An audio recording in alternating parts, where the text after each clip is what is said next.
FSB Racing Live Friday night, Winston Cup, Aero 88.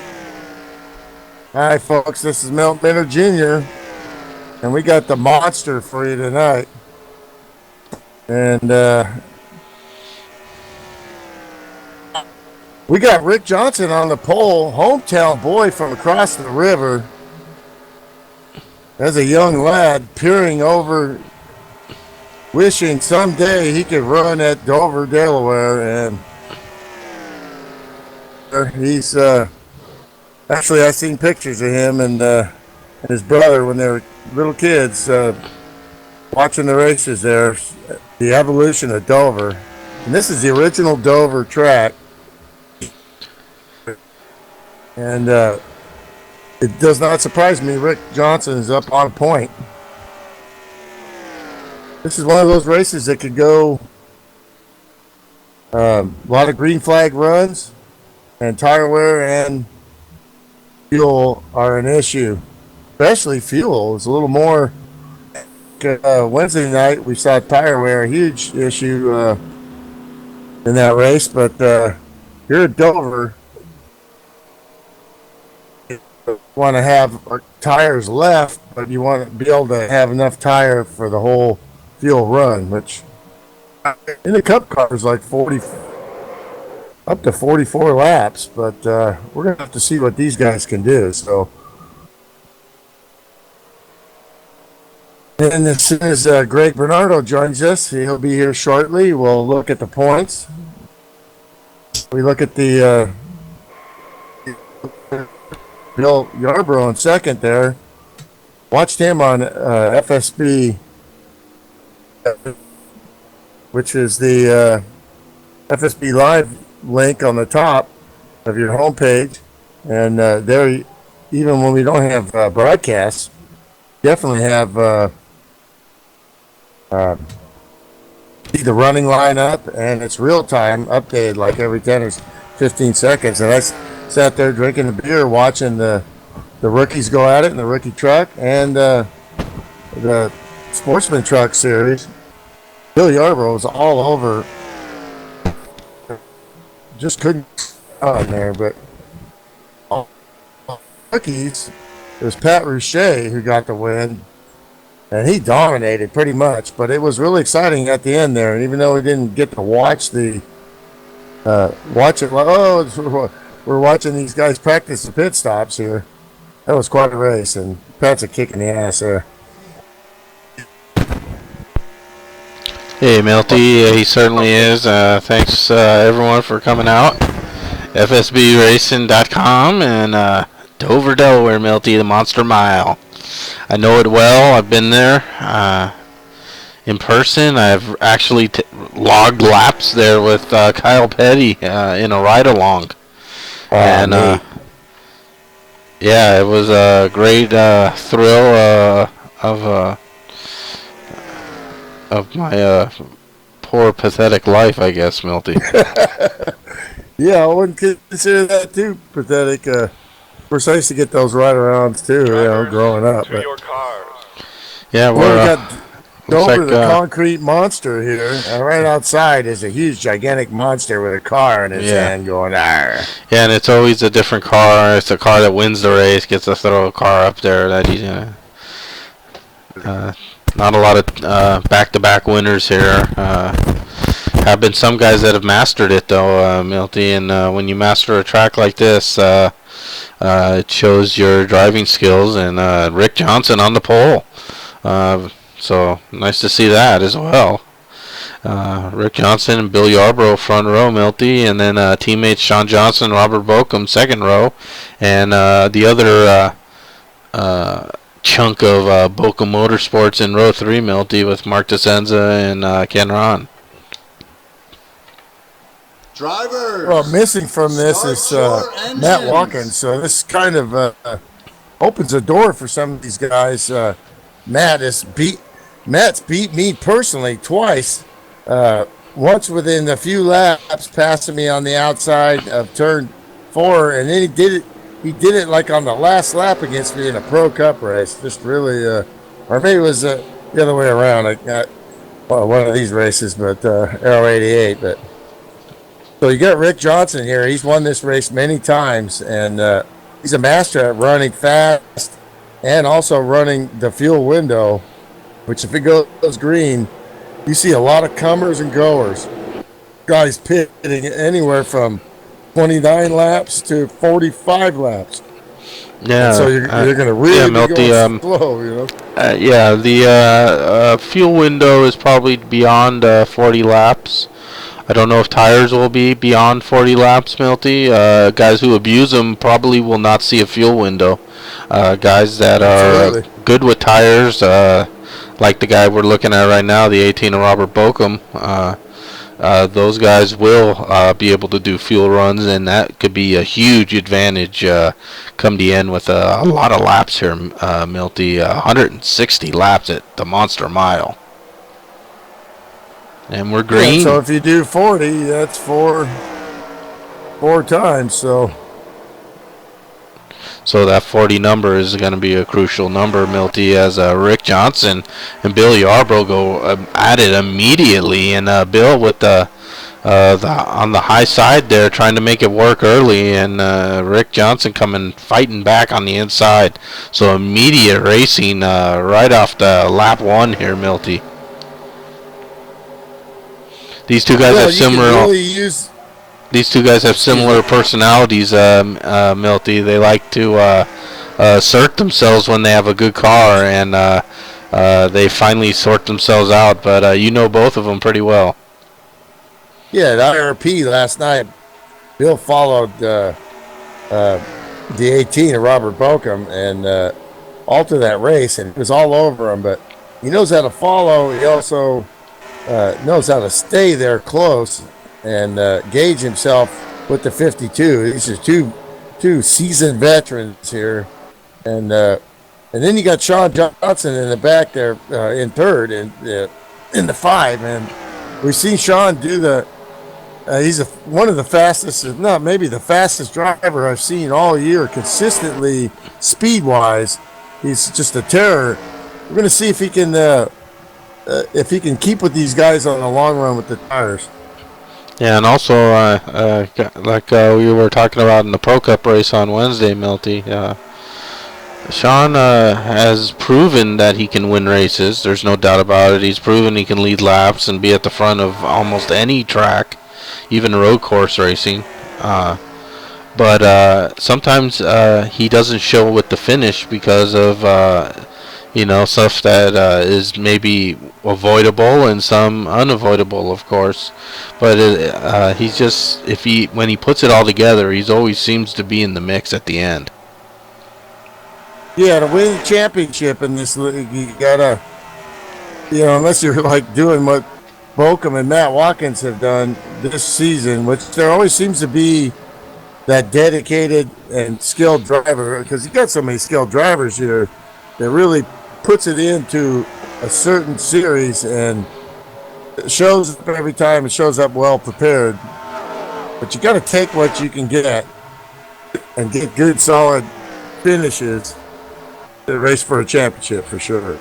Yeah, absolutely. And here we see, as you talked about, one of those guys who just seems to know what to do at every track and has the same philosophy at every track. Don't blow up the tires, don't blow up the fuel, run your race. And even by doing that, he runs impressive lap times and always seems to have a fresh car at the end of the race when it matters most. Robert Bokum, teammate Mark DeSenza right behind him, but you can see the gap, Milty, that built up there between the top 3 as we see there and Robert. But that's because Robert's running his own race right now. He doesn't even acknowledge the top 3 right now. This track used to own me, and even back in the day when I won 2 championships, this was one that I always finished. And it took me a long time because you can't charge this track, but you can turn the same lap times driving it in hard and scrubbing the tires off as you can, backing it up, as Robert would say, back up the car early and then get off it and but have good corner speed to help the car turn to where you're not fighting the car on entry and through the center with too much corner speed. And then your exit is so smooth. And you're watching this. I don't think these guys are too worried right now because the 18 has kind of been the standard bearer in this series. So they're like, okay, I think if I want to finish up to the front, I want to hang with this dude. I mean, if I'm in that line and I know Robert Bokum's leading it, and I can stay with that line comfortably, Milty, I would be hooked up, and I would not even try to improve a position. I'd stay in line and ride that train until the fuel ran out of the car. Ooh. Looks like we got the pace car out, Milty. Yeah, we got a caution on the track, Milty.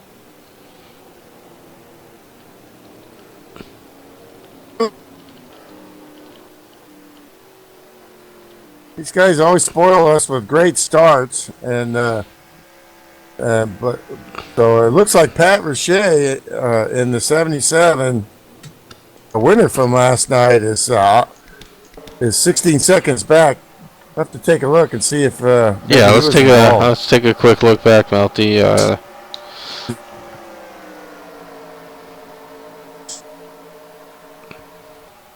Pat's come so far, and he just really IRP is a very tough track, and he dominated that race. Yeah, Melty. You'll see in a second there. There it is. Just broke loose on him all by himself there. No one else involved. And a little damage there by hitting the wall slightly there, Milty. But I think he can get that banged out, and I think he can continue. And I think he'll be viable. He stayed on the lead lap. He'll be able to get 4 fresh ones, let the guys bang that car out, and move on.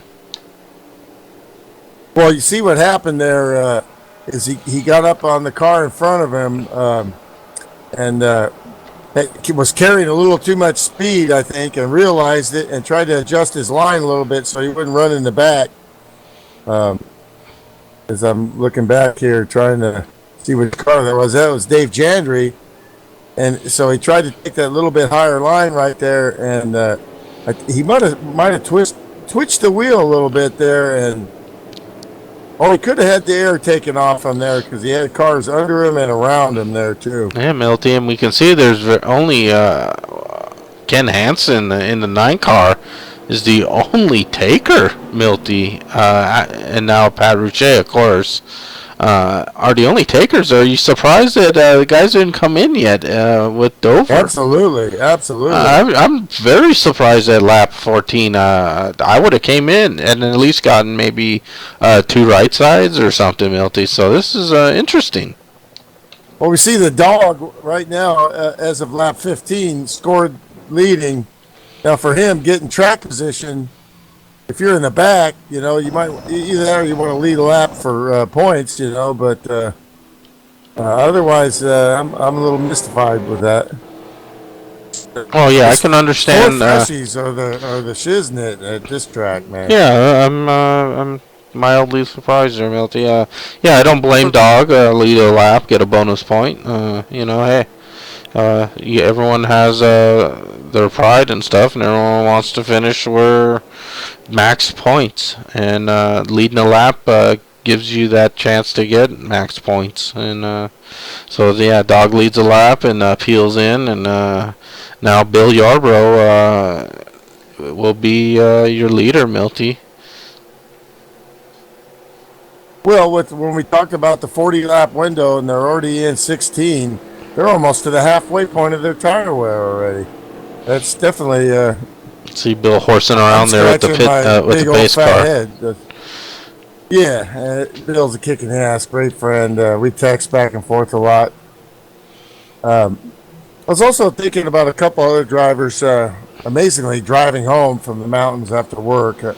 These things pop in my head, but I was thinking about the 6 car, dominating the Pro Cup Wednesday and blew up. You just never know in racing, and of course took out the 49 there, but good to see in the forum. There's great places to apologize. Everybody understands that there's nothing you can do when a car explodes. Yeah, especially in that. It's still just the sportsmanship, and we always talk to the drivers. Remember, put apology in there, and that's what makes the clean racing is the fellowship of the league.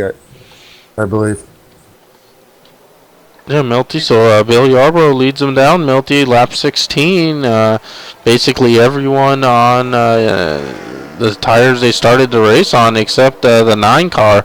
So we'll see how that works out.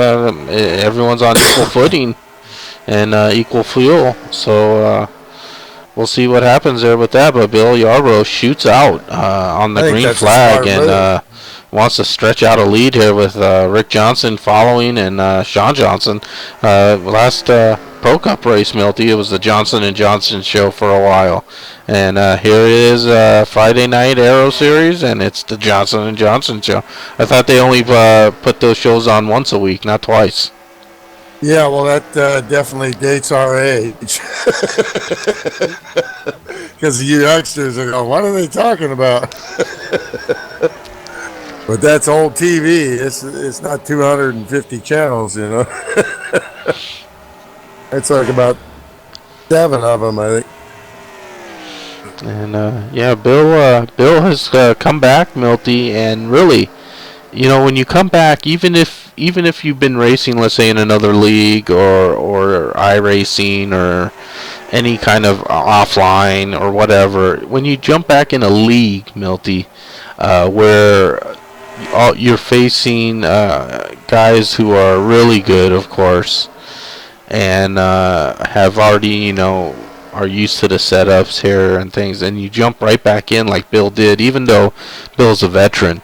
It's still pretty impressive the way he's been driving lately. Absolutely, and I've experienced that at the same point, and especially the anxiety of wondering, can I compete? Because you watch these guys, and they're continuing to have seat time, and the competition always just brings their level of focus to a heightened.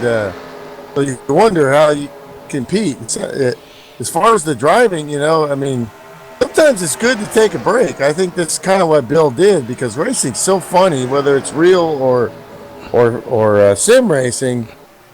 As good as all these drivers are, and to bring another point, that would be, I would think of it like the 303 of Ken Ron. He's just as good as any of these guys. He's just had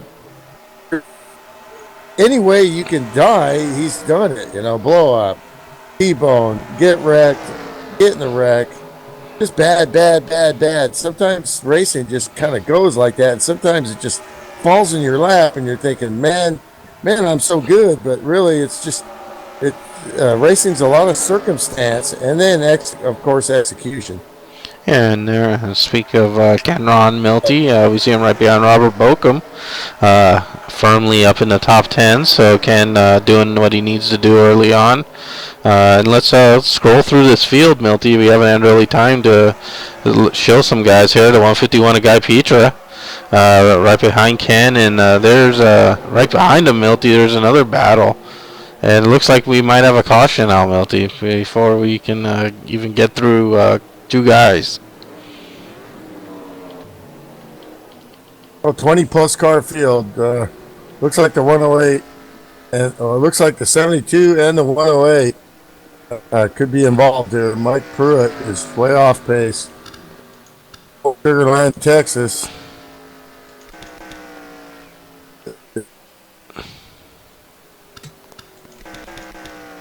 See what happened to Big Mike there. Well, now what do you do here as we try to find that? You're thinking the 9 pitted, now they ran another 10 laps. He's pitting too, so. But now all these guys are pitting, so it worked out well for him. Obviously these guys are assuming we're going to have, at least 5 to 8 cautions, Pit road's very tight here. You look at that pit road. These guys are nose to tail there, and as we're taking a look at that. Really great execution. Everybody gets in their pit stalls, and it's a madhouse. It was the 72 of Mike Pruitt there. Just got in a little too hot, I think, Milty. A little side-by-side action and a little too hot entering the turn. Slid up, hit the wall. Brought out the caution. He continues, but the car's beat up a little. What happened to Dog there? He just missed. No, Dog was just Dog was just behind the wreck there. No harm, no foul for Dog. Yeah, lucky for him. Good going there, Dog. Pops looks like they had a little problem in the pits there. They might have been fixing some damage or something, but he's out and away. More freshies. And back. Looking back here in the field now, Milty, some guys still looks like have not pitted, and that includes one of my fellow competitors in the rookie division, the 24 of Bubba Greg Razor. Man, we've had some fun. They've been trying to recruit my daughter. She's a model, and everybody knows that in the league, and they wanted, to serve them beer, but all they got is beer to pay her. Do you like his hood paint there, Milty?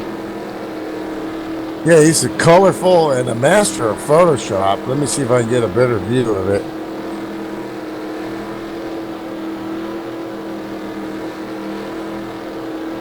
Oh, there's all kinds of dead possums all over that car, but these guys are talented painters. I mean, there we go. Oh my gosh. As he peels in now to the pits. PG rated there.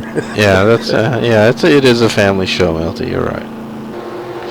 There we go. There's more racing tradition there for you, Milty. The 53 of TG Reese, Skull Bandit. Old Harry Gant. TG kind of drives like old Harry, doesn't he, Milty? Yeah, and that's a dang good thing, I tell you. He's just, got a podium last week. Really started to show what he could do, in this great field. And a nice run so far here for the 83 of Steve Weber, Milty. Like we said, he's from when he first came in, Milty. You remember him, of course, when he first joined. And to now, you're saying, his progression has been nice to see. And now, he's up there in top fives. He's winning races, and he looking good so far here. Absolutely. When you think as a competitor, you size up your competition. You know who's who. You know what car they're in. You know what number they got. It used to be a guy where I'd say just dogged him for a while. Now he's a guy that can consistently beat me. So my whole perception of when I'm racing the 83 is a whole lot different. Well, Milty, green flag. Sean Johnson, the new leader here, and leads us off. And take some different camera views here of Dover, Milty, and you can see how Sean works the corners. Well, if you like this track, if you got a rhythm, it's Dover. If you struggle here, it's been Dover, because you struggle, and it's hard to just pull it out of the hat, man. It's just this is a really fast. The real racers that run here say that this is the fastest sense of speed track, or as fast as it feels faster to them in the cockpit than it does at Daytona at 192. Milty, it's a blur of a track, really. It's amazing how fast the turns are so fast. Yeah, you've seen it for real. Yeah, the turns are so fast that you're out back on a straightaway before you realize that you were in a turn, and then before you realize you're going straight and actually going faster on these straightaways, you're already back in a turn again. Your brain just can't catch up to the action sometimes. And that's why NASCAR drivers are just amazing guys. The centrifugal force here based on the speed and the length of these long, sweeping, fast turns, Milty, at a decent banking really puts the pressure on the head. Yeah, looking at a couple of guys that had misfortune Wednesday night in Pro Cup, the 22 of Ryan Tracy had internet issues, and we missed it because there was so much going on. It did not bring a caution out, so and he tried to get back in. But that 9 Dodge there, that sweet looking ride, he's cooking with gas. And also the other guy I was thinking about was the 49 there, Derby Dawn, who was the unfortunate recipient of Mark blowing up in front of him. So. Yeah, and Derby Don, is definitely, Robert Bokum really dominating the points lead, Milty. But if you want to say everyone but Robert, since he's in a league of his own right now, Derby Don is viable for that second position in the points here, Milty. So, again, I'm sure Derby wants to bounce back from a disappointing Pro Cup finish. Absolutely. Yeah, and here, looking at this perspective here, Milty, it's kind of neat. You can see the guy in front, the guy behind. It's kind of neat, and you can see that Sean Johnson is continuing to lead with Mark DeSenza second, and now we're looking at TG Reese, solid run so far for TG in third. This is TG's kind of track, isn't it, Milty? Yeah, definitely. And you look at the speed, we were watching 180 Wednesday night plus, TG goes off the wall there a little bit. Yeah, a little bounce off the wall by TG, and that looks like Bill Yarbrough now taking advantage of it, Milty. And right behind Bill Yarbrough, Milty, it was Rick Johnson. And there you see the battle between Rick and TG, and TG on that high line, got to give it to him. And try to regroup here, Milty. That's what you got to do. I think that's how TG won that race, actually, Milty, if I think back. He had a little misfortune early in the race. He regrouped, and he ended up winning that race. You can scrape the wall here, but if you bang it, you're going to go backwards. Yeah, and Bill and Rick were able to take advantage of that, and they'll chase down Sean and Mark, who have pulled away slightly from third and fourth place, Bill Yarbrough and Rick Johnson. Looking back from TG, there we see the 83 of Steve Weber, Milty. Solid run so far for Webb. Yeah, and when you watch the evolution of a driver, and then you see him learn how to go fast. Well, now he knows how to go fast and save tires, and he's just building his craft. I expect him to in the near future get a big win. It's got to that point now where he's gotten a couple already, but I mean, like a Pro Cup win, And there you see that he's slowly reeled in TG, who may have a little damage there that he's dealing with, Milty. TG doing the right thing. Go as fast as you can, give up a position. Go as fast as you can, give up one position. That's what you have to do if you want to try to keep up with these the pit sequences. So Steve Weber able to get underneath TG, and now we can see Robert Bokum also by him. Well, he's probably got damage. He's also looking at his F screens to see if he's got damage. F9, if he's got damage. Then he's also trying to let guys by, and when you smack the wall, it also upsets you. So upsets your concentration. It's one of those tracks that and as it goes, you see. As the tires start to come in, you see guys sticking right down to the bottom of that line there on the center of the corner where you really need to be, and just discipline. You can't let the thing start to push up in the center, or your exit on a turn 4 especially is brutal, man. And we can see looking out at 303 Ken Ron and the 22 of Ryan Tracy, who you briefly touched on, Milty. Had some connection issues, which, like you said, we weren't aware of. No caution came out as that we're aware of because of it. So unfortunately, we didn't catch that. But Ryan running good here, and hopefully, again, just like with Derby Dawn, disappointment in one race, and now a way to get yourself back up on that horse. Well, I read it in the forum, and then I remembered in the broadcast there was There's like a nice move there by there was Ryan. a wreck, and right as there was a wreck, I saw his car, and then it like disappeared. But then a wreck happened, and I forgot about it. And there we see both Ryan and now the another one of your buddies, the 151 of Guy Petra, sneak by Ken Ron. Tire wear, Milty, might be coming into play. We hit lap 48. Some of these guys haven't.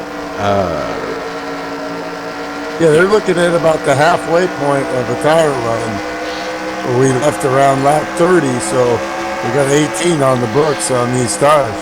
And there we see the aforementioned Derby Dawn in his awesome paint job on this one, the Crazy Canuck paint job. And we don't usually see the back of Derby Dawn's car. It says "Hit me hard," but he's just joking. Yeah, but he does this stuff on Saturdays and Sundays in Canada for real, where he gets in a derby car. They weld all kinds of stuff around him. They got the exhaust pipes come out the top of the front of the car, so you can't bust them off.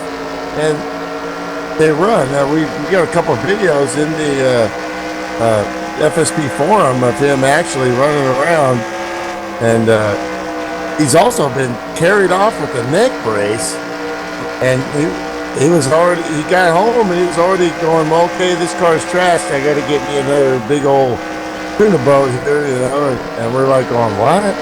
Oh yeah, he's a gamer. He's a great guy, and it's what he does. Sometimes an injury happens. He doesn't want to be injured, of course, but he took it in stride and did what he had to do, and now he's back and he's ready for another season. And we see him there right in front of the 98 of Sam Young. Another one of your teammates there. Yes, I haven't mentioned Sammy yet. He's really kind of keeping tempered there. A great front runner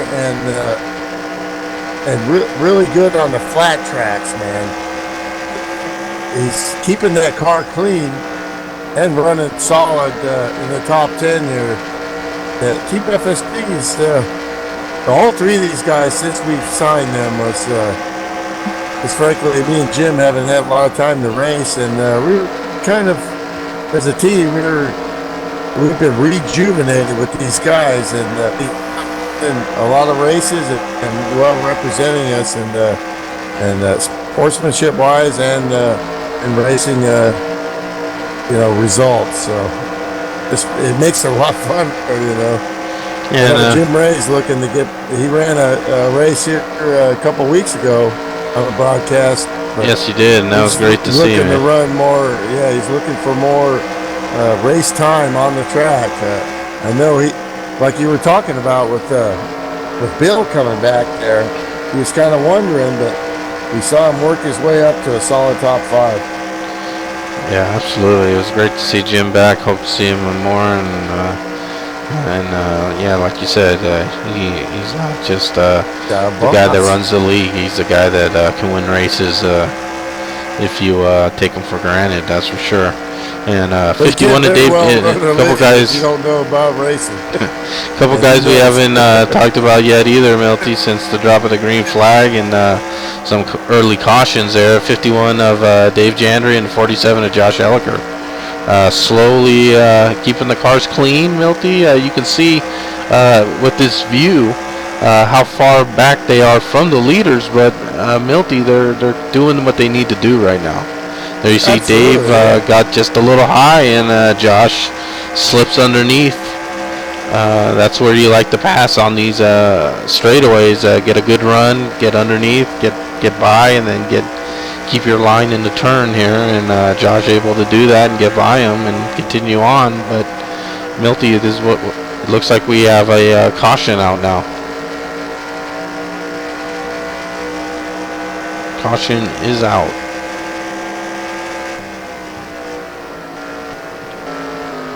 This car coming out. Like the 72 and the 108 could be involved here.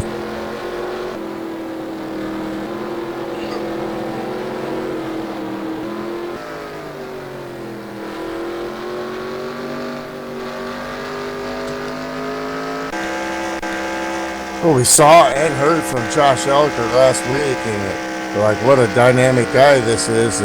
Wonder he's so good. Held out his whole strategy, and we look at the back of the 72, and that thing is about a foot shorter.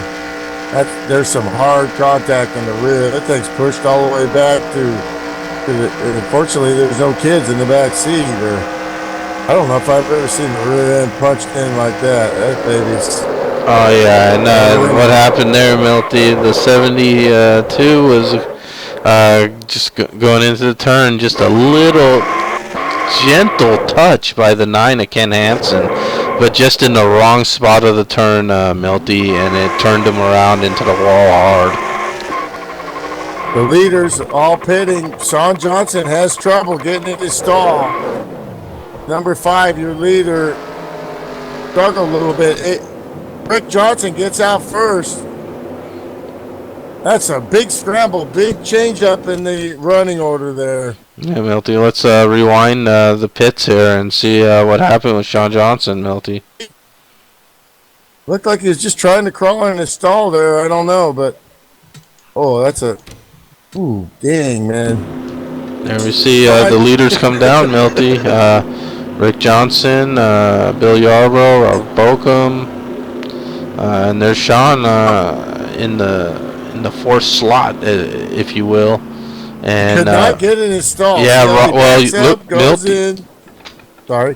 It looked like Robert Bokum overshot his pits, Milty. Let's look at Robert Bokum real quick. Yeah, he went back too.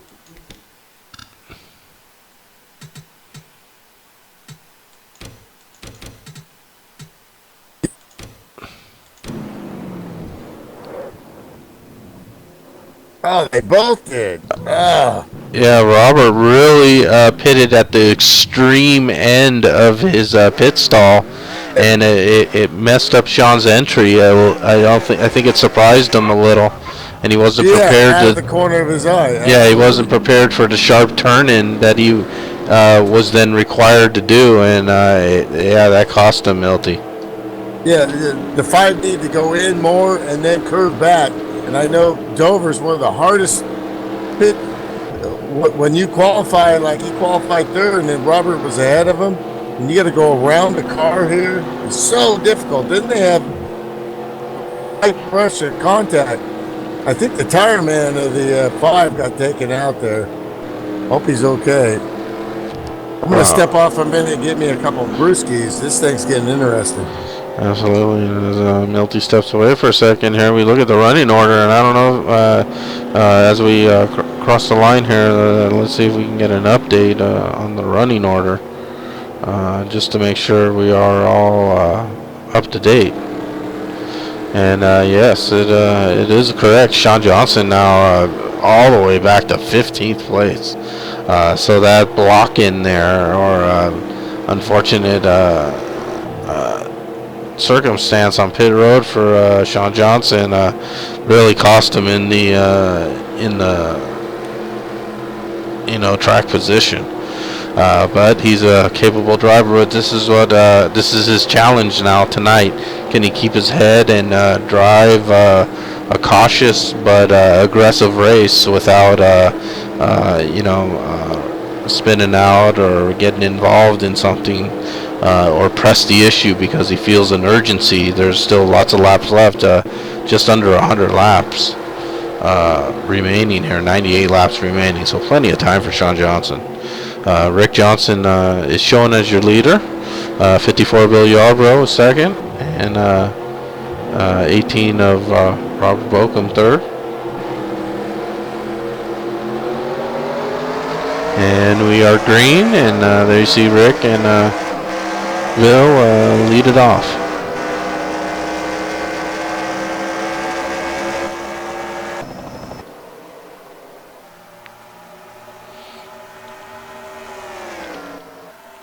And it's been the Rick and Bill show at the front for the most part.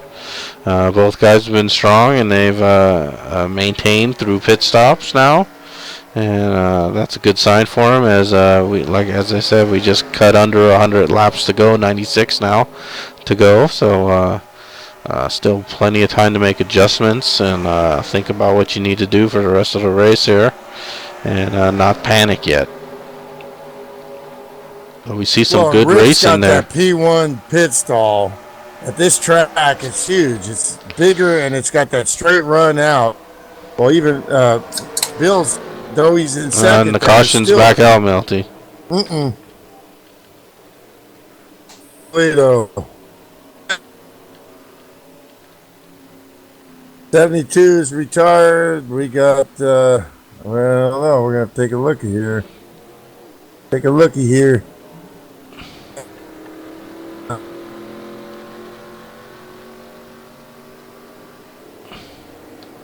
Don't see anybody unless the 72 tried to go again, and then the 72 Milty, the 72 got loose all on his own with that rear deck damage from the prior incident. Milty Pruitt was that's two for him. Yeah, so well,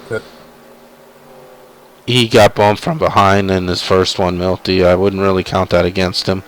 But nonetheless, the car is probably beyond repair now. Yeah, he's retired. And that's Derby had a little heart rate acceleration there as Mike did that right in front of him. But no harm, no foul there. Everyone else got by okay and safe and sound. And we can see some pit stops going on. Derby Don in. 9 of Ken Hansen in, and there's the 24 Bubba Razor in, and some guys leaving the pits. 53 TG Reese. Hopefully TG had a chance now to fix up that damage, Milty, and he can work his way back to the front. Definitely, for the leaders there, just a couple laps. No fuel window. You got to stay out, keep your track position. Yeah, track position is important here, Milty. With the fast laps, yes, definitely. The cleaner racing at the front of the field generally is conducive to what Dover's all about, which is real fast lap times.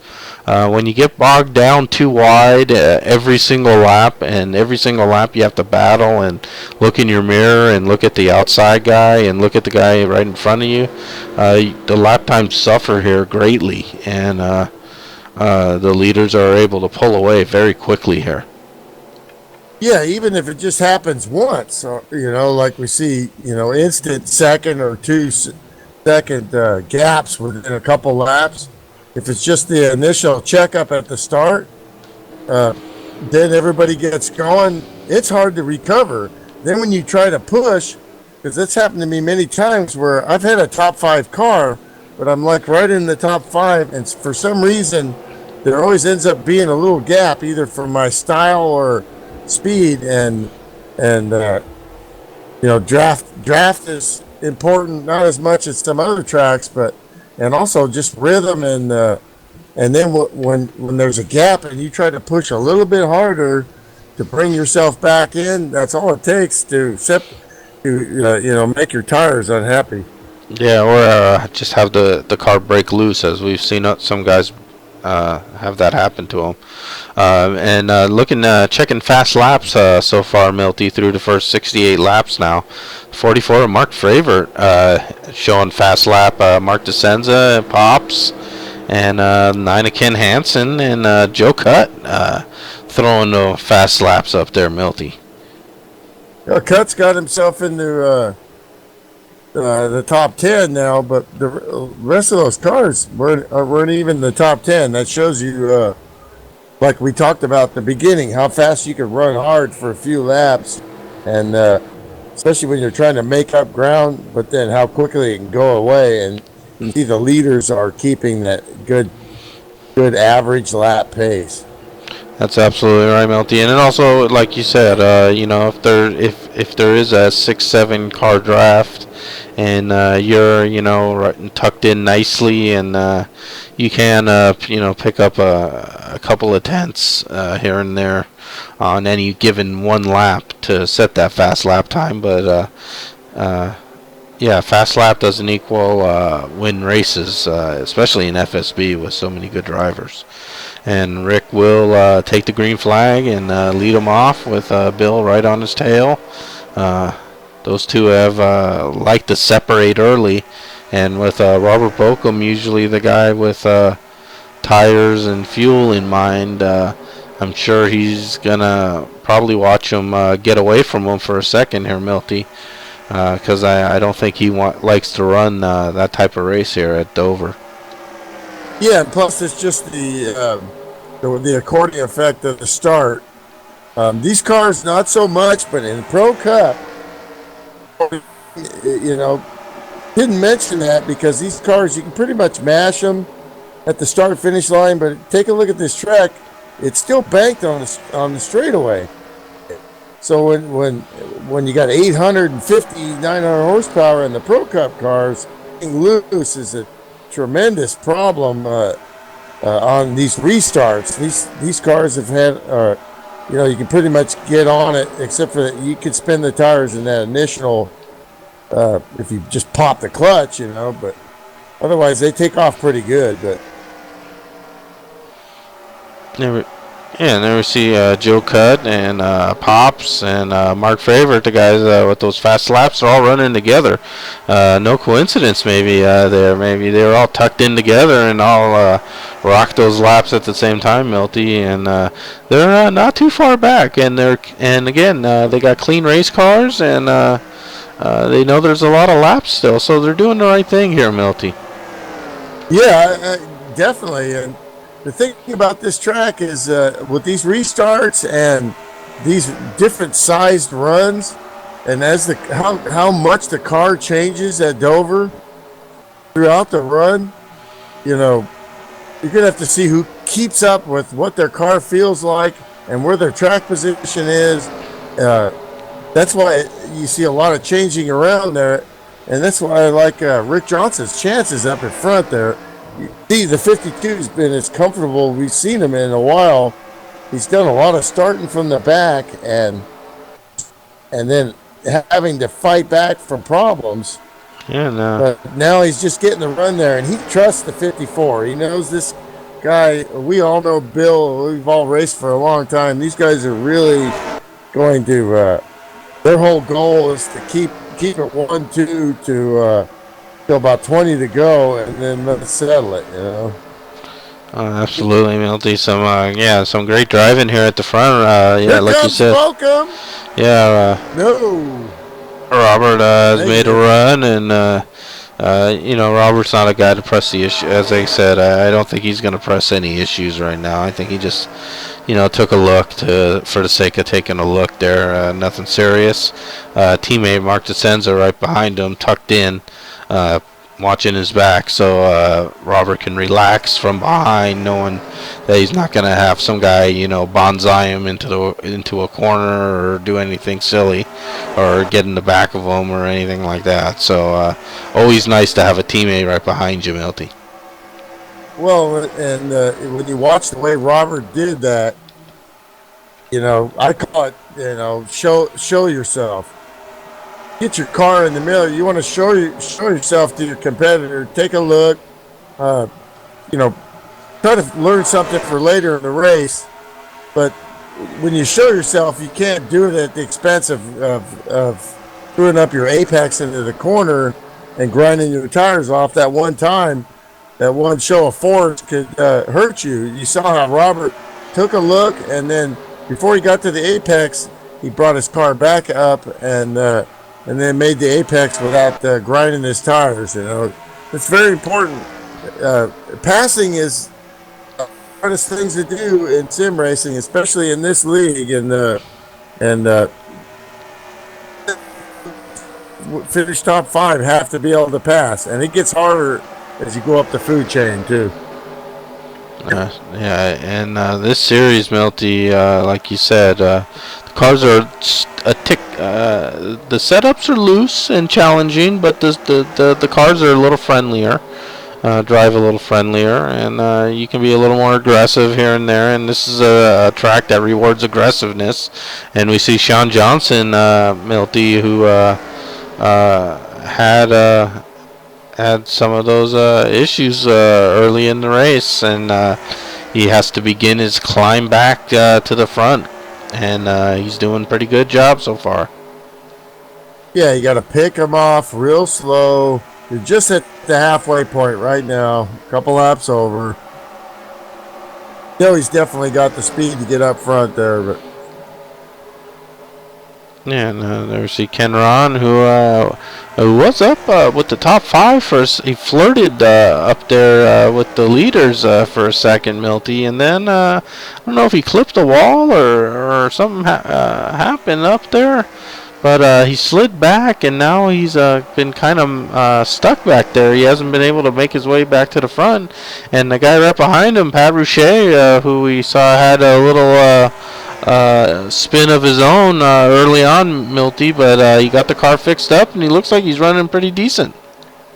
yeah, he's having a blast running for trying to get in the top 15 right now and see what happens. And there's still a shot at the top 10 at least for him. And we talked to him last night, and after his win at IRP, and he was talking about rededicating himself, you know, a little bit more to running more focused, and we've seen that in results. He's really he's got some wins and top 5. He's got a ton of wins especially in the truck series.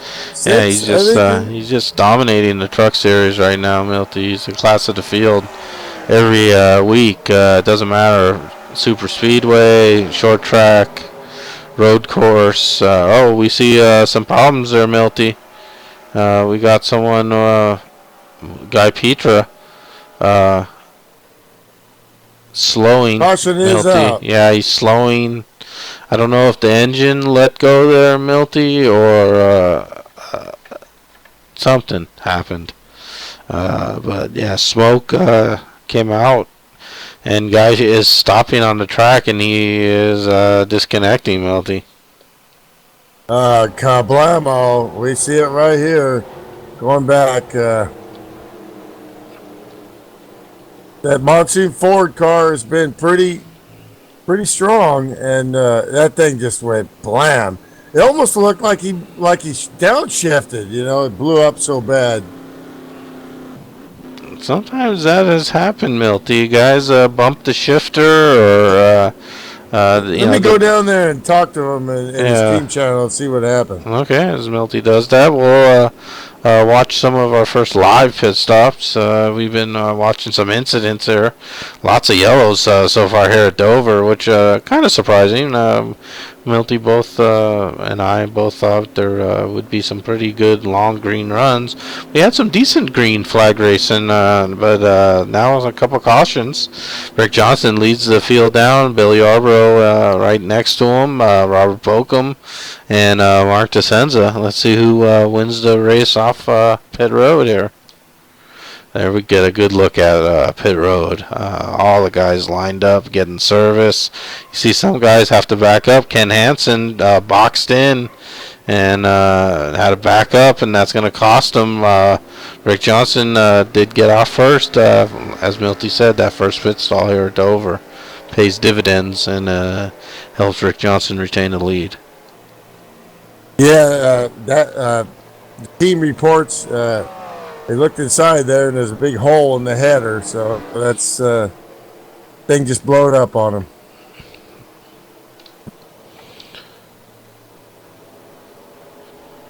Yeah, that's a bad break for a guy. He's gonna have to take that car back to the Monsoon Motor Shop, Milty, and find out what happened there, because that's a rare mechanical failure from Monsoon. Rick Johnson. Oh, and there's contact. Steve Weber.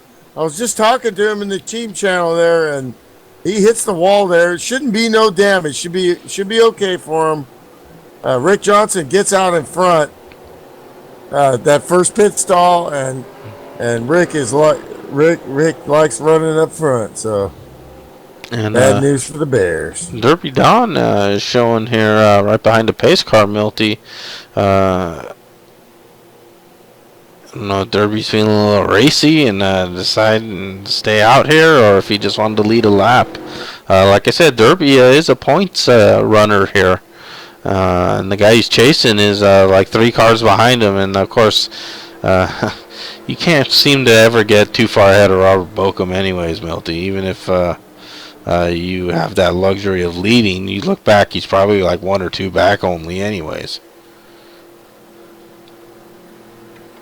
Well, I think, and especially Derby's early season run there shows you what he's capable of. Yeah, now Derby like peels we off. Talked about racing. Yeah, he did peel. Derby has peeled off into the pits, Milty. So not that I'm surprised that he peeled off into the pits. I think he just it was a strategic move by Derby with 70 laps remaining. He knows there's still plenty of laps.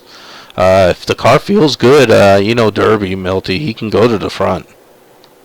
Yeah, and getting fuel and tires right now, that's going to definitely put you in the window. We tried to drag Guy Pitcher up here for an interview, but he said he had stuff to do. But I said, what? I mean, he's in Chicago. It's 10 o'clock at night. Come on, man. A guy maybe a little upset at the mechanical failure there, and yeah, he don't get too upset. He rolls pretty easy. He's always having fun, man. See, the lights are out on the pace car again, Milty, and Rick Johnson continues to lead. So Rick doing what he needs to do, Milty, in the pits and out, and the master of the pit stop. Like Robert Bokum, and of course a guy not here like Matt Watkins, he's been able to fend them off right now, and as you said, that first pit stall paying dividends early. Yeah, especially under caution. Now, if we actually get a green flag pit stop, we haven't talked about that, but green flag pit stops at Dover are one of the hardest pit stops. You got to slow down so slow. You're right in the racing line. You got to transfer off that huge banking, and bang, your car hits that flat off camber. If it was raining, there'd be like a puddle right there, because it's like a V. So you don't bang off. You bang off that. So you got to have it woed down, and pit road speed is what, 35 here, I think. I think it's 40. 40, but yeah, it's a slow pace compared to 160, 170 out on the track there. And we see Robert Bokum had a little heat from behind by Ryan Tracy. But then now he's applying a lot of heat to Bill Yarbrough. And Robert Bokum has switched gears maybe here, Milty, with the laps waning. He realizes he can run hard and keep the tires now. Well, I think we've bored the fans to sleep about the 18 the last couple of broadcasts, just because he's done the prudent thing. Well, I think now he thinks the prudent thing is now you're getting to see this guy can roll mano a mano also. So and Bill Yarbrough now slipping back, Milty. The 22 of Ryan Tracy takes advantage of Bill getting pushed to the high side. Now Mark DeSenza and Sam Young also looking to take advantage. Yeah, Sammy's going to get him down low there probably. Maybe you see the consummate pro of Bill. He's not getting excited. He's not trying to force his way back in the freeway to make the exit before he misses First Street or whatever. And he did get back in line there, but also Sam kind of, Yeah, maybe Sam gave a little lift there, Milty. He did, absolutely. And, you know, that's good sportsmanship. And if you see a little hole and you racing. see it might benefit you both in the long run anyways, Yeah, Milty. So it's not it can turn out to be maybe even a selfish move that you don't want to maybe go in side by side with a guy. If it's just a little lift is all it takes, maybe sometimes you got to recognize that. Well, selfish move would have then Gendry and the 5 would have ate him up, and probably the 83 and the 47. Instead, they blended together and kept themselves in the top 5 area. Yeah, and some Sean and Dave Gendry there, Milty, really battling it out, and Sean moving on up, Milty, to the east side. And Sean Johnson, deluxe apartment in the sky. Yeah, I think that's what Sean's eyeing. Of course, a beautiful casino here at Dover. You can throw quarters into a slot machine, Milty, and watch the NASCAR race at the same time. What more could a guy ask for? Gambling and watching a race simultaneously. Well, I've got a couple habits already, racing, and I like my Budweiser. So I know gambling's just not been one of my things, man. Well, you can sit by I didn't get the gambling gene. Sit by the nice windows there, Milty, and enjoy the race and sip a Budweiser. You can certainly do that, and I'll sit at the machine. There you go. You just make sure you got a couple 20s in your pocket if I get cleaned out. Hopefully it's not the FSB Hangover 3, you know. No, shit. And back to the Monster Mile here, Milty. Razor off the wall, but he's okay. Continues in that Monte Carlo with the babes all over it, and the possums. You know, I saw a dead possum driving home today from Shaver Lake, and while I was working up in the Sierras, and I thought about Greg. No, well, that's probably warms his heart, Milty. Warms Serious, the whole Possum Hollow racing team there. They'll all be thrilled to hear that. Milty, he's been having some connection bugs, and you can see as I follow him. He's jiggly. Yeah, he's definitely. Really shaky there, and occasionally he really gets a warp, is what they call that, Milty. When the car seems to be like in two places at once. And unfortunately, if that keeps up, that's the kind of thing that admin might have to make a call on. Yeah, I've experienced that in the last several years, which was one of the reasons why I wasn't running a lot. My warp was different. I had a strong connection. I would just disappear as he goes off the wall again. But what he's doing is changing lanes, and that's very, very that's even more disturbing. At least if a guy disappears and comes right back, you get used to it. And then the 9 barely gets by him, and that's you see what he's doing. He knows he's warping too. He has a gauge on his screen, so he gets out of the way and goes to the back. That's what the admins ask for. Absolutely, Milty. Yeah, he did the right thing. It looks like everyone.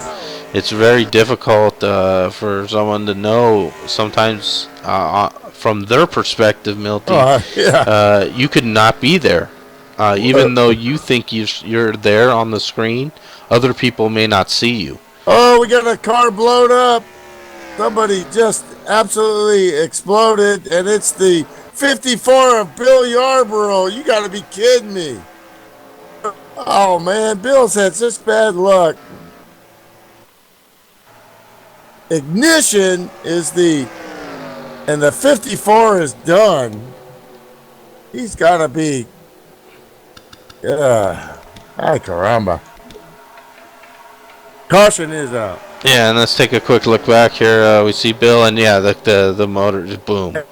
It go boom, Milty, and a little slide in the oil. As it punched out the bottom of the motor, it looked like there, Milty. Yeah, these setups are professional setups, but they are not overly aggressive. This is a fixed setup, so they're all running right around 200 to 205 water temperature. You could go 500 miles with that easily if everything's right. But the game has random Yeah, and phase, and Milty, that's it. are we seeing a theme maybe for the latter half of this race, Milty? A That's two blowed couple ones. blowing up motors so far, and you know how superstitious racers are when they see motors starting to let go. They all of a sudden start hearing weird sounds in their own motor. Absolutely, this definitely. Great race Rick off Johnson. pit. Great race off pit lane. Rick Johnson getting the best of it again, but Robert Bocum, Ryan Tracy, and Mark DeCenza all came out like it was a parade lap.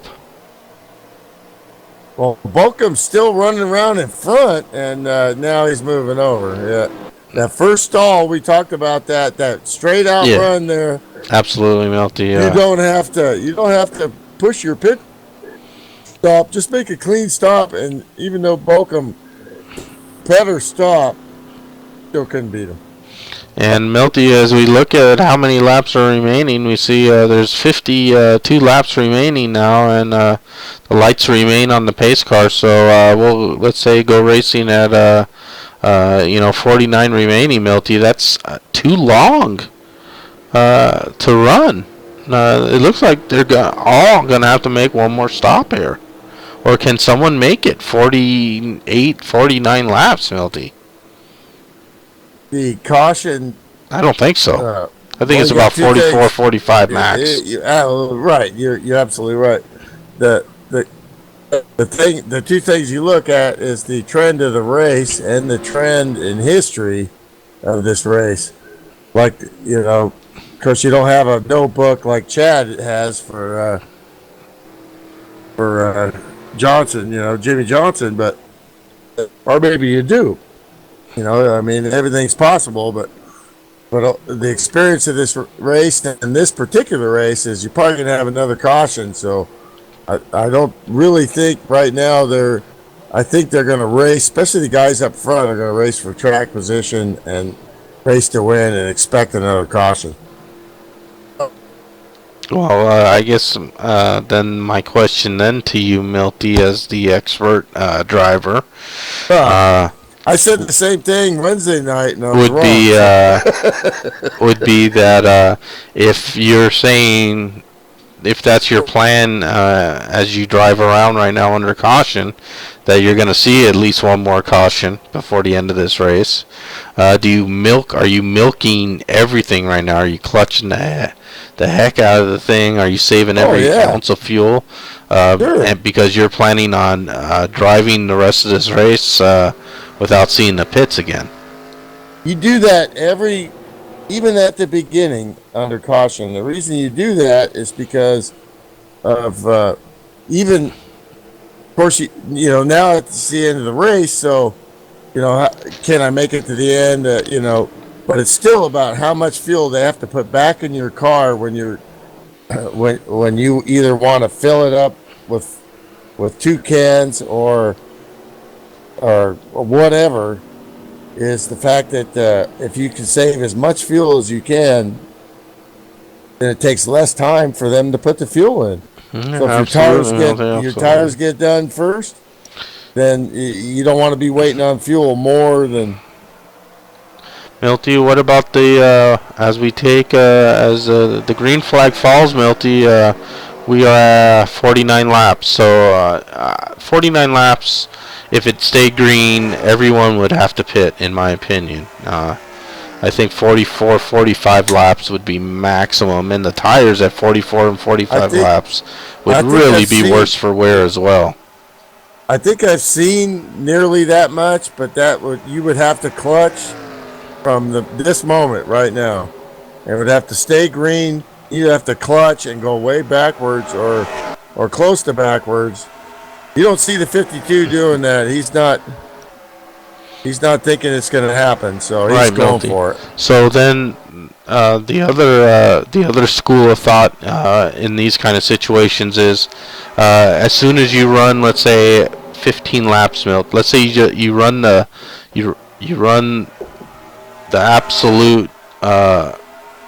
hardest you can without wrecking, and of course wrecking anyone else. And then as soon as those tires start giving up, you get into the pits because you're already in the window. How about that strategy? Well, when you use that strategy, you're obviously hoping for a green flag run to the end. And it's a gamble strategy. For the leader, that's just, you have to go status quo, man.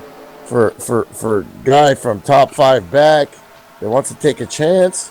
Yeah, how about if you're the 98 of Sam Young or 51 of Dave Jandry, or let's say Steve Webb, a guy that you've run the whole season, you've slogged a lot of laps, you've had good runs.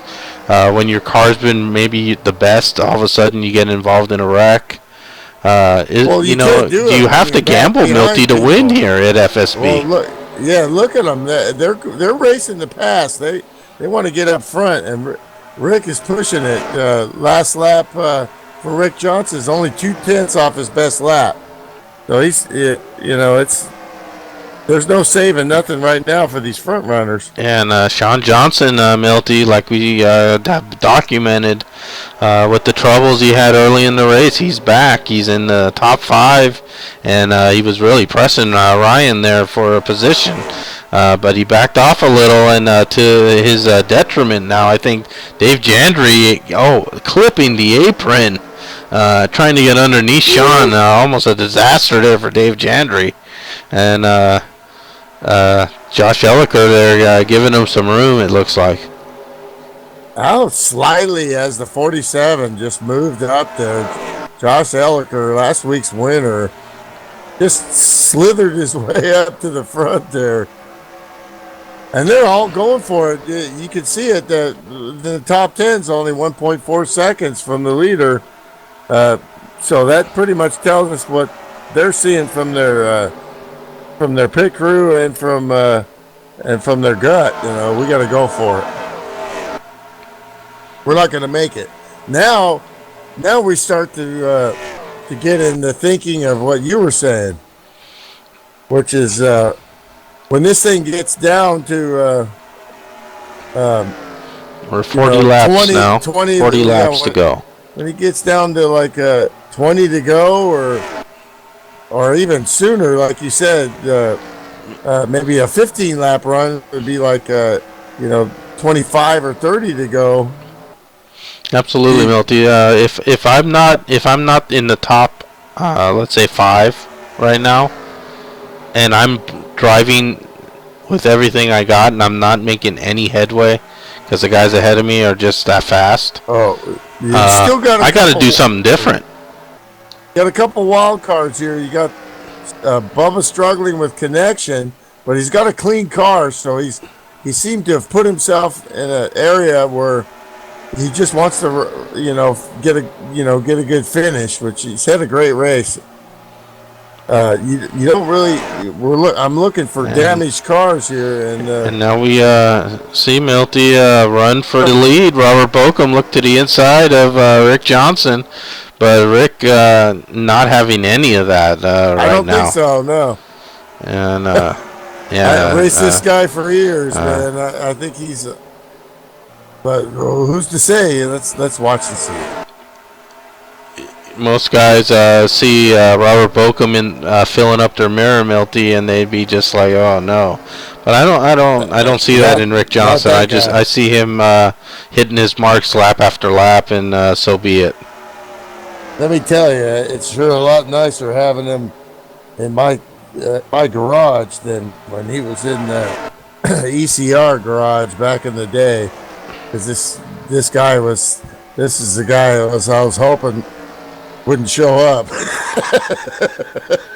It was like, oh no, there he comes with 30 seconds left in practice. There's the 52. Uh-oh. Now we're in trouble.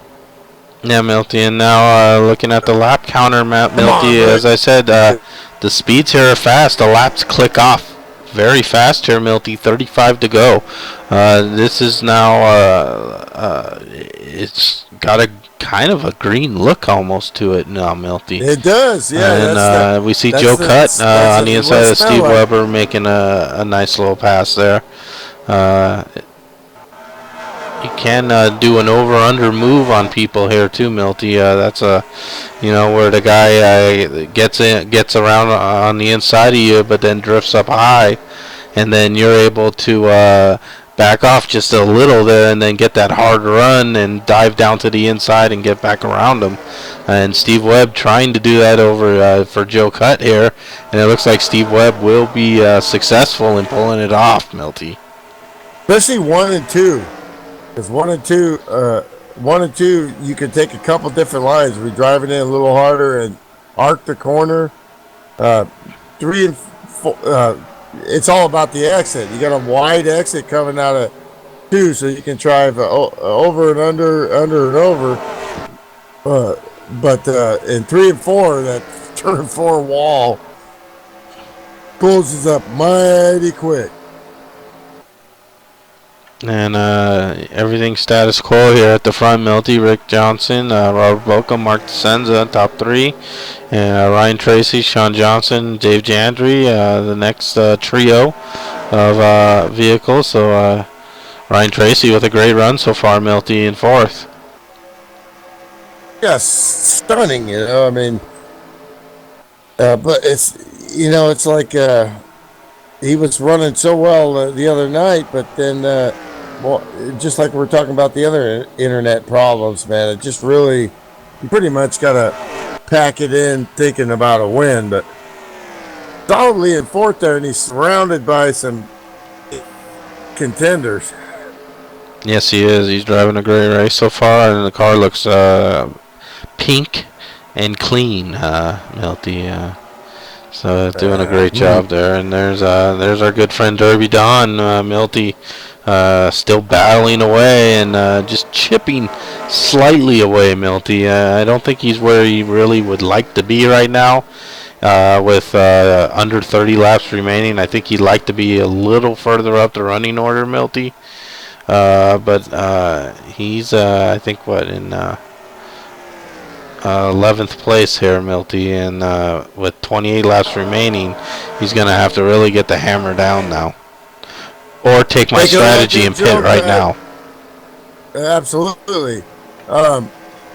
With Derby, with this track, pit road position is huge as Derby gets right up against the wall. Might have just barely scraped it. And the farther you're back, it does really upset your, unless you're back far enough where you can get a clean entry and exit. But it's just been hard for him to get the nose on the car and get some air. 27 to go. Now these guys would start to think about what you were saying. Either split it in half, because we had 50, so we had 50 to go. If you split it in half, it's 25, right? Absolutely, Milty. And again, like you said, if you are convinced that everyone's going to have to stop, stopping early, you take on less fuel because you still have more fuel in the tank. So therefore your pit stop could be, let's say, a second faster than guys who milk it and then have to get more fuel, maybe a little later on because the tank's emptier. Well, if our brains have figured this out, then these guys are also weighing this and also trying to drive. And they get around, getting around a lap car there of Ken Hansen. Does the right thing. Everyone has to kind of cooperate there, and sometimes you see guys trying to take advantage of a lap car, Milty. They try to make a move, to improve their position. At the same time, everyone's trying to negotiate the lapper, and personally, I'm not a big fan of that. But it looked like Ken glanced off the wall there, Milty.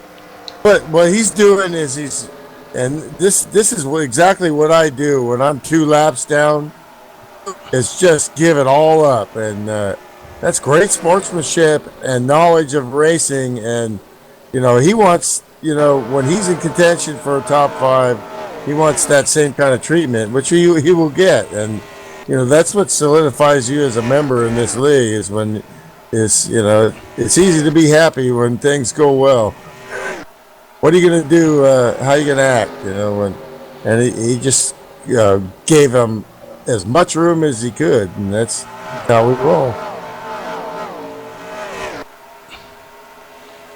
Favorite's fighting a good battle there, and he just keeps trucking on there, and he has the fastest lap of the race, but.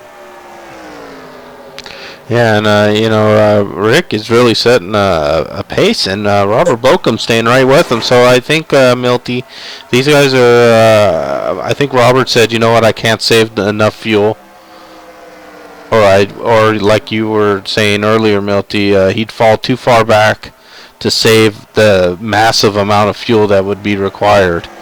He'd have to clutch from so therefore he's gonna run. I think if he could, Milty, I think he would get around Rick Johnson and try to pull away and drive away from the field, but he just can't do it because Rick Johnson's driving the best race of the year for him by far right now. He's looking really solid up front, and Roberts just has to ride in second right now and see what's what and watch his fuel gauge.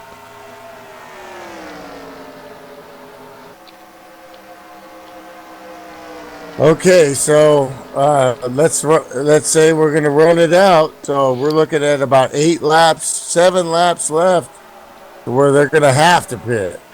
Yeah, Milty, I'm we really think if at 40 laps. I'm really could be a little more.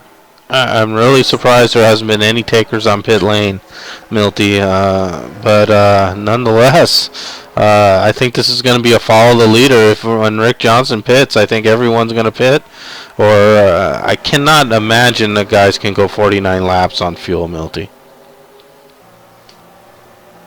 Me neither. And if someone wins this race and did 49 laps, well, my hat's off to them. But the leaders here have not shown any signs that they want to go into the pits. They're running hard. They're running fast. Sam and the 51, the DJ, man, they're duking it out, man. Yeah, there's duking out everywhere. Josh Elliker getting a little racy, Milty, and slowly it looks like he's gaining ground on the leaders, Milty, and he's closing in on Sean Johnson. Josh may be running out of laps. Maybe he wants this to be a 200 lapper. Yeah, but I like his style, man. I like his preparation. Listening to him talk last week, I was like, holy cow, I'm starting to know the man and be afraid, because he absolutely has a plan, and you see it, and he really knows, of course I hate to jinx anybody, especially when you're talking about him, but you really see him challenging the 5 and realizing the 5's going to defend and knowing not to put it in there, the pressure on, take a look. Now you go down low here, but you don't,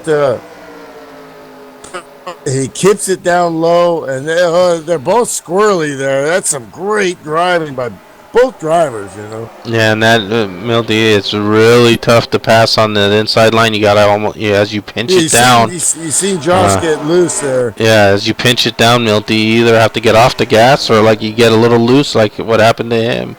And that gives the guy on the outside the momentum and to get on the gas and get back around you, and that's what's going on right now. But at the same time, Milty, they're not really losing a lot of time to the lead 4. So I think they're all racing. They're really running some fast times.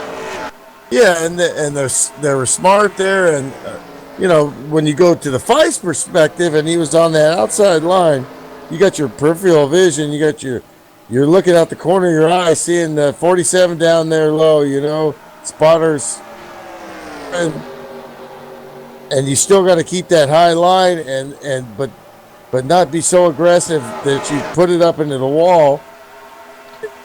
You see, Josh, this NASCAR racing right here, this sim racing, this is That's an excellent executed pass.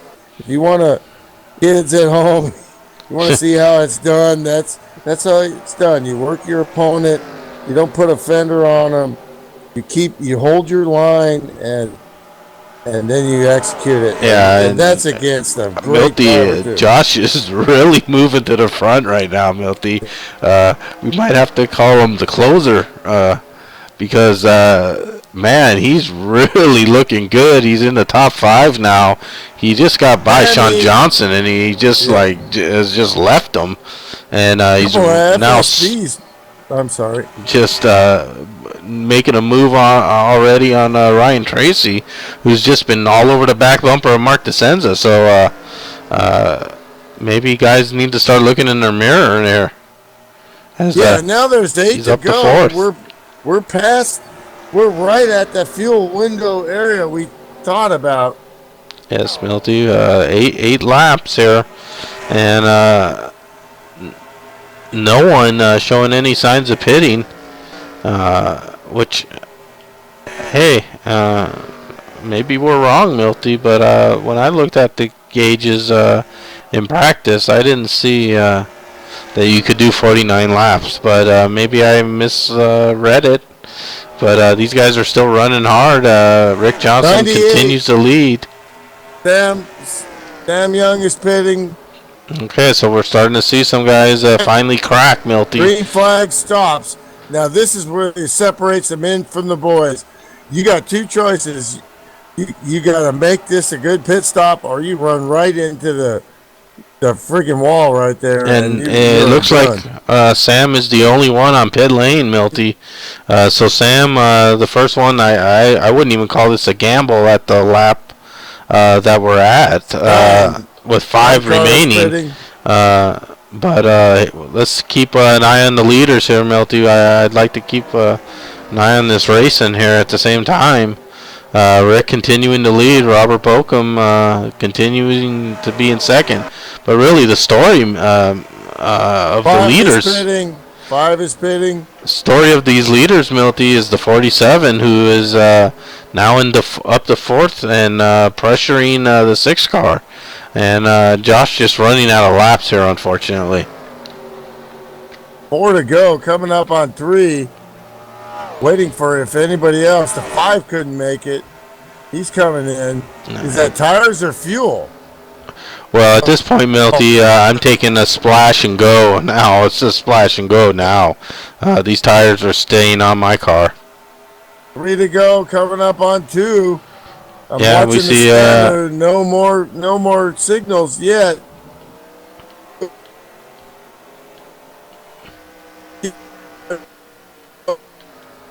It's the Johnson Bokum show. What are they gonna do? They're still going, Milty, and no sign of them pitting as they approach the 24 car of Bubba. 5 is exiting pits. I sure hope, and it looks like we have caution out, Milty. There's a caution out. Oh my! Push the clutch in, Rick. Yeah, Rick, shut the car off, Rick. Shut the car off. Don't pit, Rick. You go one more lap, Rick. Yeah. My! What a set of circumstances there, and it looks like Sean Johnson was the culprit of that caution. Milty, let's quickly take a look here. Well, I'm fixated on the scanner. Okay, here we go.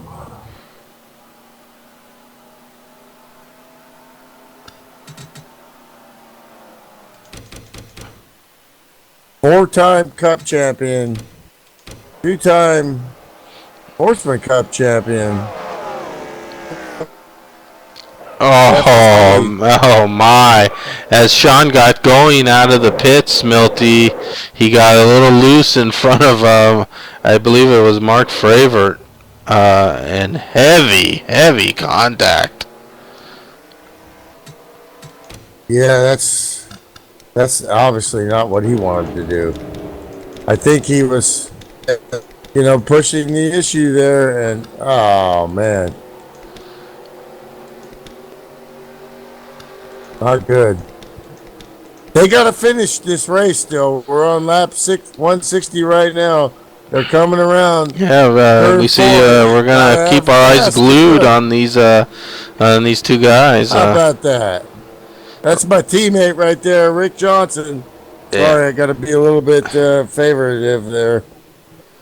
Well, Milty, you got there was a caution that you were saying that probably was going to happen. Woo!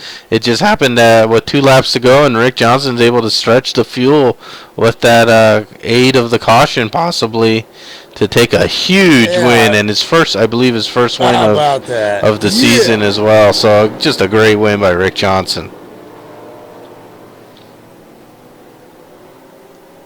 This is a guy, I've known this guy doing this for years, but the league has definitely changed, and you see him getting roughed up by the guys there.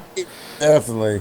The guys are all really happy to see, I think, Rick take a win here, and gave him a little roughing up there before he gets a chance to do his donuts. So we'll stick with Rick here because this is a great win. Robert Bokum second, Milty, Mark Descends third, and a great run by Josh Elliker, Milty.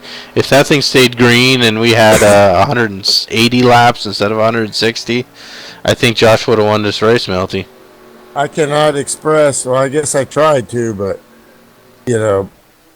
speed, but clean driving, clean professional racing, clean professional passing.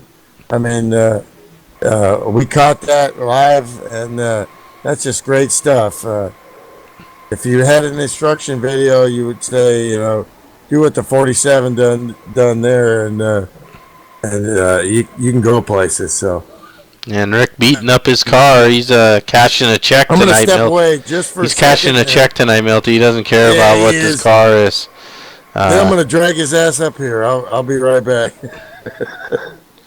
And recapping the rest of the running order here, folks. Great win by Rick Johnson. Really happy to see that. Robert Bokum, as we said, finished second. Mark Descends third. Josh Elliker fourth. And then after those guys, quiet guys. We watched Ryan Tracy running up to front basically the whole race. He was in third, fourth, or fifth. He finished his fifth. Derby Don, as we said, was way back in 11th at the beginning of that last run. Finishes sixth. So Derby Don, when it counted most, was able to advance his position. Quality finish for Derby. Dave Jandry 7th. Joe Cutt 8th. Steve Weber 9th. And Pops Margison brings it home with a top 10. Great run by Pops, who was running in that backpack a lot of the time. But now, come money time in the last run there, Pops able to bring home a top 10. So great job by Pops. And rounding out the lead lap cars, TG, Mark Favorite, then Francisconi brings it home in 13th.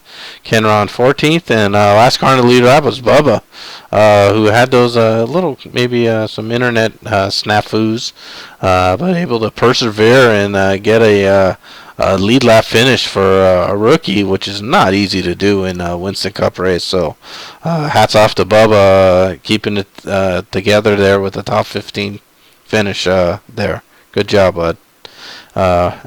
The rest of the guys there had some issues. We saw Sean Johnson getting that last incident, so some bad luck there.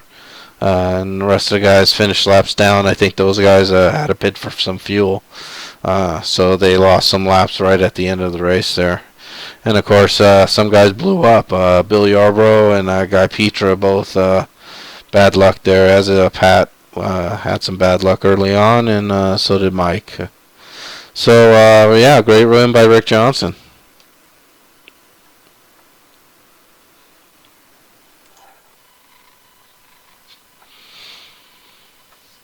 Let's take a quick look why Milty looks to talk to Rick. Let's take a look at the points before. Remember, folks, this is before this race that we just watched. Robert Bokum was the leader, and he finishes a solid second. So no one gains on Robert Bokum, unfortunately, except Rick Johnson. But Rick not obviously in the points battle here, just going for glory, and he got some glory here at Dover. As Milty said, right across the river, hometown, and great job, Rick. Thanks, guys. Man, you just that looked like the Rick Johnson of old, man. Of course, you've been running well all year. Just had a lot of bad luck, but tonight it just looked like you were in the zone there. Just easy running with the 54 there earlier, and then you had bad luck, blew up. But what was the fuel situation there? I heard you guys talking about it. You and Robert there. We were dying to know because we thought you guys were going to run out. Well, I ain't gonna really tell you where I would have ended up on fuel, but let's just say I'm glad that caution came out. Yeah, we were surprised with, I think the restart was like at 48 laps remaining, or maybe even 49, that anyone could really go that distance if there was a green flag the whole way, and it was. But obviously, that caution came out just in the nick of time then for you, huh? I seen you do it with clutching from the beginning, but I don't know if you got more fuel in these cars. They go longer, but that's crazy. Yeah, I wanted to try clutching, but Robert was kind of pushing me a little hard there. So I wasn't even going to try it. I was just trying to be easy off the throttle.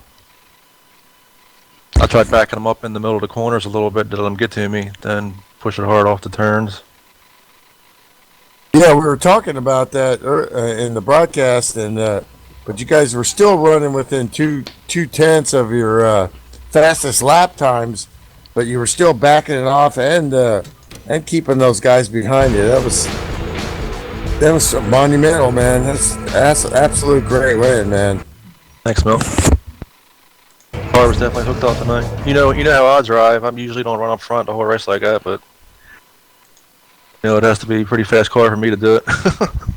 Well, I mean, you live so close there, and you've watched it. Greg's been there a couple times, so I know this is just playing a game, but it's pretty cool. You get to win at your home track, Yep.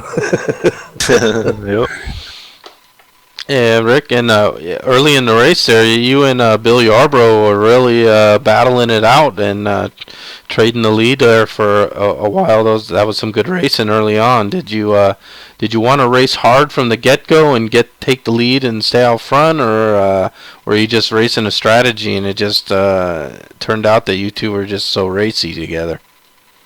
Well, it's kind of different when you're not racing with any pressure on you. I'm not in the points or anything, so I don't want to wreck anybody. It's in the points, but at the same time, I'm not worried about me not getting a good finish. So you just go out there and just try to have fun tonight, pretty much. Fun with no pressure on your head. It's a lot easier to play the game. Yeah, and that last crucial green flag stop there, no, it wasn't green flag. That's right.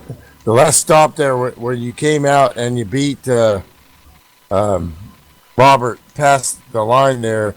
He went in front of you, but that first pit stall, that qualifying, because most of the time you've pretty much been mired. Either show up late and start way in the back, don't qualify, and you've had to patiently try to work your way up there. You had the stall tonight, and you had the speed. It was like old school Rick Johnson there, man. Yeah, I know how important that first stall is at Dover. Definitely, I've been beaten many times by somebody else having it. Because I mean, he had a great stop, and the FSB crew was kind of laxing there a little bit, but you still just nosed him. That was pretty cool. Cool. Yeah, it was a great race.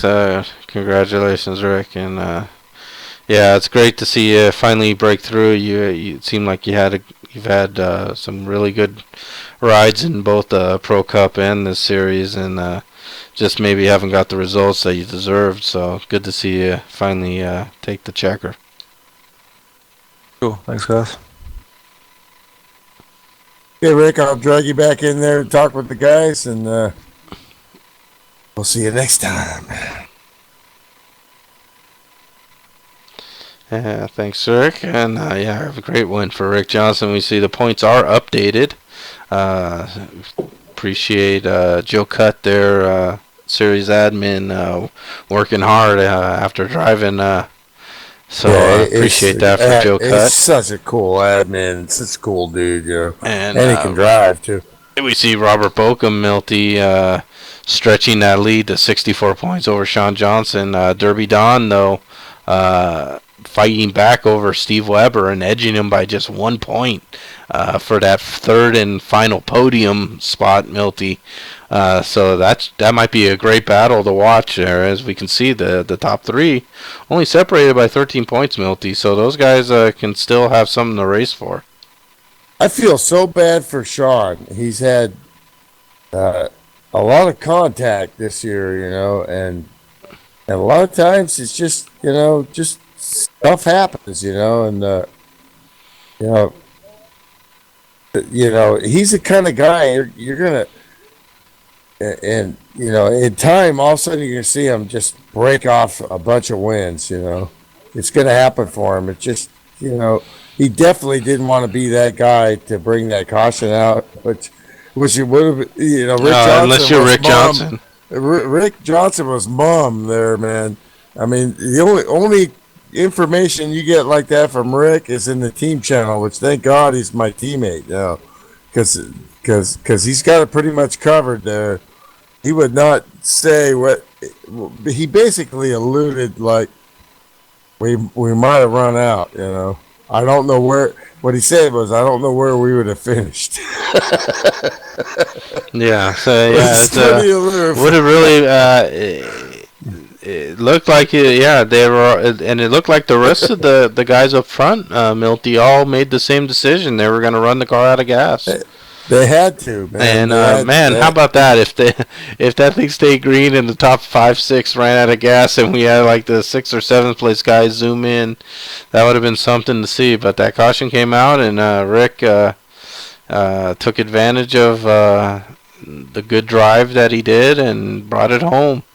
But especially in the lead there, because when I was dragging Rick up here for the interview, I heard Robert Bokum talking, and I think running behind him, he had got to back the car up, because Rick was backing the car up, like he said, trying to, like we talked about earlier in the race, backing up the lift point earlier, but then staying off the gas longer to keep your center roll going, and also your to save fuel, you know.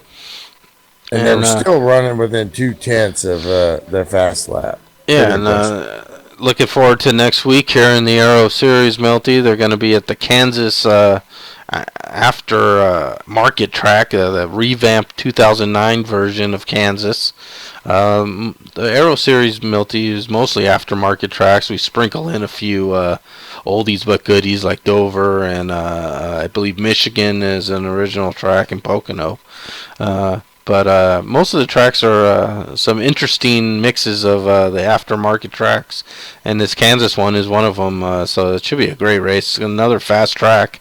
But just looking at the past winners in this series, Milty, our series leader Robert Bokum with a big 64-point lead. But look how good this series is, Milty. The last time Robert won was in week 8. So we're in week 16 now. And Robert has not won another race. He's increased his points lead, but look at the variety of winners, Milty. Ken Shea, TG, Sean Johnson, Mark DeSenza, back-to-back, Matt Watkins, Josh Elliker, and now Rick Johnson. I mean, what kind of series with the competition that literally dozens of guys can win a race, any given race, Milty? It's the best it's ever been after 11 years. It's parity. It's worth to watch, you know. Can't pencil in nobody, you know. Maybe the surprising thing looking at that is that Mark actually won back-to-back races at Chicago and Indy, and I'm sure he had a lot of pressure. You know, Matt Watkins is an Indy master, and Mark, able to pull out 2 wins in a row, which isn't easy, as you can see, even looking back all the way up to week 5. There hasn't been a back-to-back winner. So this is a great series, Milty. Absolutely. It's FSBRacing.com. Sim racing at its best, and check it out. pretty much when you type that in, Milty, this is the page you get to. You see all the series going on, who's winning, who wants to win, cars of our leaders in the various series that we run, Milty. There's our Pro Cup leader, Matt Watkins, on Wednesday nights, and our Winston Cup leader, Robert Bokum, on Friday nights. And you can see Robert's truck there in the truck series, Milty. Matt Watkins again in the Nationwide series. Am I repeating myself, Milty? Robert Bokum again in Sportsman Cup. Robert Bokum in Chicken Run. Robert Bokum in Short Track. Am I repeating myself, Milty? Yeah, I don't have a condition. I'm just repeating who's winning all these series, and you can see Robert Bokum knows how to drive a car, Milty. Short track, cup, and real track, cars, road, court, you name it. The guy knows how to get around a track, and man, just impressive. And when we see competition like we saw tonight, Milty, and then see how he dominates some of these series, it's just amazing, really, to me. Well, it's what you shoot for, how you improve. That's why we, in the spring 2014, there's going to be a lot of changes as far. There's going to be some things like the names of a rookie division will be called the FSB division, stuff like that. But we still, we're going to carry still 3 divisions that where you can come in and start from new if you're a racing fan and you wish you could race, or you want to, because we got some real racers here too, if you want to come in and get the game, get the wheel, sign up, and you can start out for free. That's right. And you better. I'll tell you what, Milty. You better bring it, or you're gonna not see many cars on the track because they're gonna leave you behind here, man. It's there is a rookie. I guess we need to change the name of the rookie series, is because they're not rookies, Milty. Oh no! I was watching you guys run. Give me a break, man. That is the wrong word for that series. It is a developmental series. It is a get to know an FSB rules and regulations and philosophies kind of series. But that's where it ends, and where the racing begins.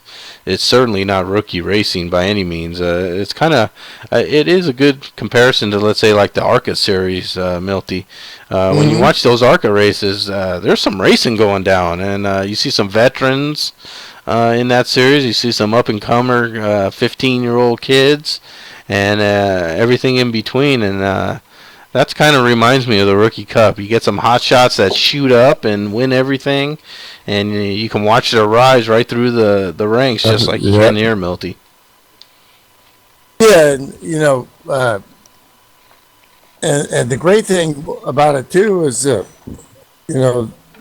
president, had Jim Ray had, decided, well, maybe we should change these names, and then he put it to a vote.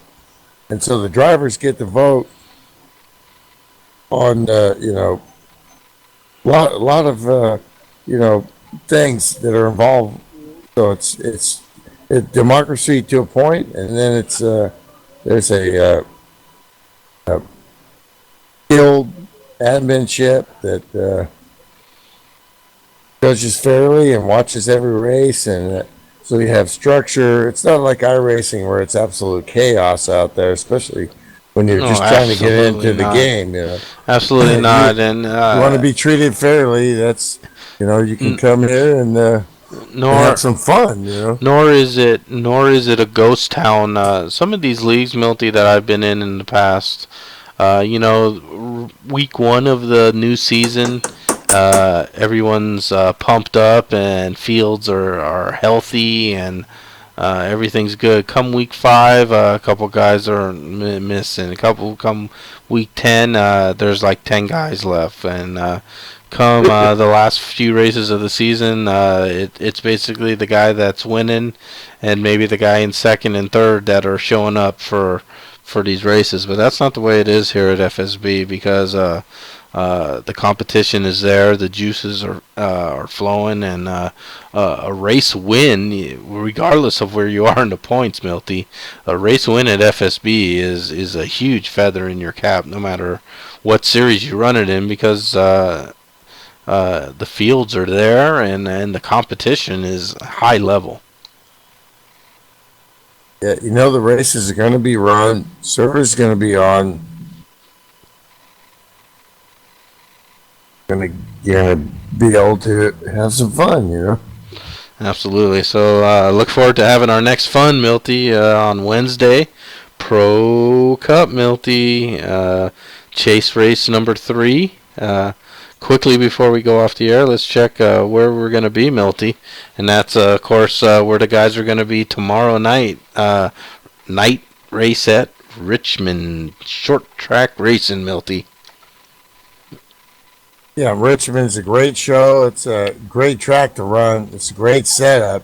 And the Pro Cup cars with the 850, 900 horsepower are, they're going to be spinning the tires coming out of turn 4. It's going to be very interesting. Absolutely. And as a stark comparison, Milty, to the Aero Series and list of winners is the Pro Cup with you could just save your ink here and just stamp Matt Watkins in the winners column.